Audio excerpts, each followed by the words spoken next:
کشرانو بچو له مه ورکوئ تباه کېږي درنه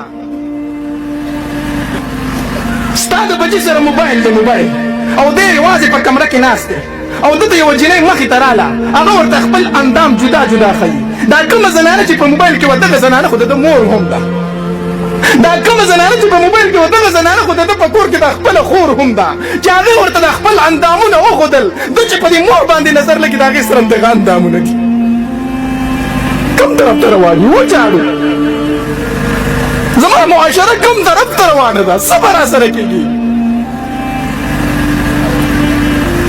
الله دا بچي د ښوونځي دپاره علماو ته ورکړه دا علماو ته ورکئ دا موبایل د کشرانو بچو له مه ورکوئ تباه کېږي درنه تا ته په کور کې اظهار نه شي کولی الله دې زموږ د معاشرې نه دا بېحیایي ختمه کړي الله دې زما د معاشرې نه بېحیایي ختمه کړي او الله دا کوم خلک چې د پښتو په معاشره کې او د مسلمانانو په معاشره کې بېحیایي خورئ الله خونه ورته وکړي او که خونه یې په قسمت کې نه الله مخ د ځمکه دې وزګار کړه الله مخ د ځمکه دې وزګار کړه